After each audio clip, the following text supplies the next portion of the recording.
इससे पहले कि मंचासीन सभी विशिष्ट लोगों का नाम लेकर संबोधित करूं, इन्होंने ये बोल दिया है कि अल्प समय में अपनी बात रखें, इसलिए मैं मंच पे मंचासीन सभी वरिष्ठ जनों, पूर्व विधायक, वर्तमान विधायक, पूर्व सांसद, पूर्व मंत्री और जो भी वरिष्ठ लोग आए हुए हैं, साथियों, मैं विशेष रूप से यहाँ देख रहा हूँ कि 50% की उपस्थिति जो कि सामाजिक जागरूकता का प्रतिबिंब है, यह बड़ी अच्छी बात है। कुछ लोग सोशल मीडिया के माध्यम से मुझे जानते होंगे। आज इस धरती पे आकर के आप लोगों को संबोधित करके गर्वान्वित महसूस कर रहा हूँ। साथियों, अपनी बातें चंद मिनट में मैं संपन्न करूंगा,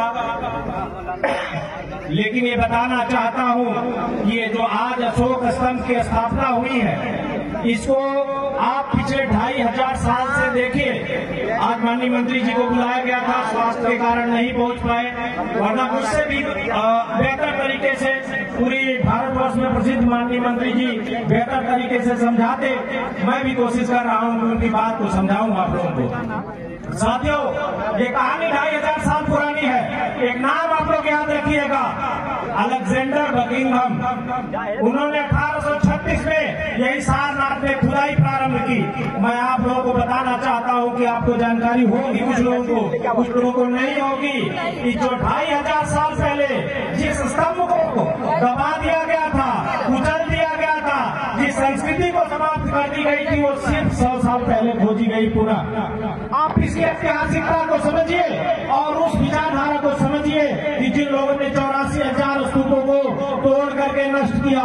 मेरा आपसे एक सवाल है, आखिर बुद्ध की मूर्तियां दबी हुई क्यों मिलती हैं? अशोक स्तंभ टूटा हुआ क्यों मिलता है? अगर भूकंप आता तो सभी धर्मों के इस तरीके की चीजें टूटती। मैं गंभीरता से बताना चाहता हूँ, एक लंबी साजिश के अंतर्गत इन व्यवस्थाओं को तोड़ा गया, उसमें मिट्टी डाल के दबाया गया, और जिस आज जो गर्वान्वित महसूस कर रहे हैं आप, इसको खोजने में मात्र 100 साल पहले की कहानी है। विदेश की किताबों में आपको मिल जाएगा बुद्धिज्म, लेकिन भारत में नहीं मिलता है। ये कौन लोग थे जिन्होंने नालंदा विश्वविद्यालय जलाया? आपको ये सोचना होगा। उस संस्कृतियों को, उस विचारधारा को दबाने वालों को आज ये गर्व का विषय है कि आप तमाम लोग उस विषय को जानते हैं। आप समझिए और किताबें पढ़िएगा कि एक विचारधारा जो काल्पनिक बातें करती है, समंदर एक घूंट पे पी जाएंगे, उस तरीके की बातें इशारा किया जा रहा है। शब्दों को संभाला जाए तो मैं समझने की कोशिश करता हूँ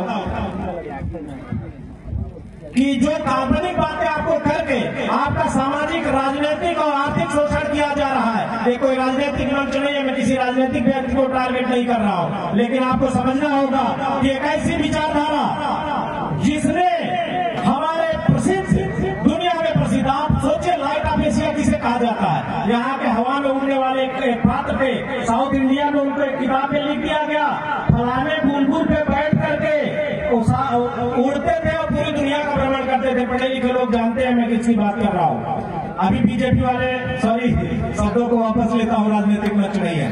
ऐसी विचारधारा के लोग जो आपके इस निशान को तोड़ दिए, मरोड़ दिए, आज वो सम्मान देने के लिए बाध्य है। इतना महान गौरवशाली इतिहास रहा। मैं 3 लोगों के इतिहास में बेहतर तरीके से जानता हूँ। मैं तो बहुत महापुरुष, आप 3 लोगों की चर्चा करूंगा। महामानव गौतम बुद्ध, सम्राट अशोक और डॉक्टर अम्बेडकर। इन तीनों ने बौद्धिज्म का जो प्रचार पूरे विश्व में किया, उतना किसी ने नहीं किया। मैं आप लोगों को गंभीरता से बताना चाहता हूँ साथियों, ये काल्पनिक बातों से थोड़ा बचेंगे। बहुत एकदम क्लियर कट है। महामानव गौतम बुद्ध, सम्राट अशोक और डॉक्टर अम्बेडकर एक विचारधारा के थे। अगर आप उनकी विचारधारा के विपरीत हैं, और खासकर देखिए सर्व समाज के लोग आए हुए हैं, खासकर ओबीसी एससी के लोग भी हैं, सवर्ण समाज के लोग भी हैं, लेकिन मैं इतना कहना चाहता हूँ साथियों कि जो विचारधारा आपकी मूल विचारधारा है, जिस विचारधारा को नष्ट किया गया है, आपको समझना होगा कि किन लोगों ने किया है। लाइट ऑफ एशिया किसे कहा गया? इस देश के राष्ट्राध्यक्ष जब विदेश जाते हैं तो एक शब्द का प्रयोग करते हैं कि मैं बुद्ध के देश से आया हूँ। बुद्ध इसी दुनिया से प्रसिद्ध हुए, इसी में मिटा दिए गए। वो कौन लोग हैं, वो कौन विचारधारा के लोग हैं जिन्होंने बुद्ध को मिटाने का काम किया था, यह आपको समझने की आवश्यकता है। मैं पुनः रिमाइंड कर रहा हूँ, ये राजनीतिक मंच नहीं है, लेकिन जिन लोगों ने अपराध किया है, ये सामाजिक अपराध हुआ है, एक संस्कृति का अंत करने का प्रयास हुआ है, और ये मात्र 2500 साल पहले किया गया है साथियों। 84,000 स्तूप आज तोड़े गए, लेकिन सौभाग्य का विषय है कि आज 100 साल में इतनी जागरूकता हो गई कि हमारे लोग यहाँ बैठे हुए हैं और उनको बहुत कुछ पता है कि क्या हो रहा है। मंच की तरफ से साथ व्यग्रता आ रही है बोलने के लिए। मैं तो बहुत लंबा बोलना चाह रहा था, लेकिन तमाम मेरे वरिष्ठ लोग बैठे हुए हैं और उन लोगों को बोलना है। लेकिन मैं साथियों एक स्पष्ट लड़ाई बता दूं, एक सत्य की लड़ाई है, काल्पनिक लड़ाई है। एक जगह सारे के सारे पात्र काल्पनिक है, जिनका कोई ऐतिहासिक प्रमाण नहीं है। और मैं एक लेख पढ़ रहा था, जब कोई आए तो उनका 2 सवाल करिएगा। उनके पिताजी का क्या नाम था, क्या वो उनके जैविक पिता थे? उनके माताजी का क्या नाम था जिनकी बात आप कर रहे हैं, क्या वो जिनकी जैविक माता थी? जैविक माता तो होती है, लेकिन पिता भी सवाल खड़ा होता है, कहीं से आ जा रहे हैं।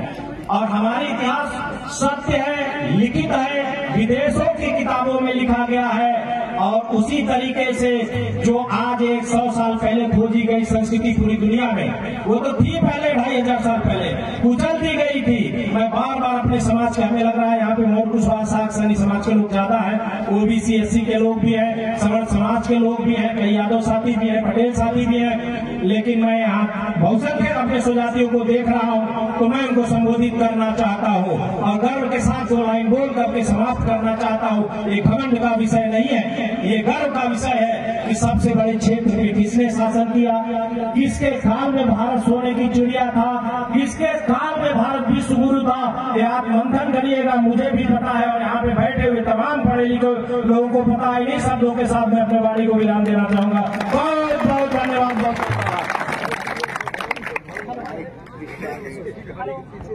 चार्ज हो गया से बजाई थे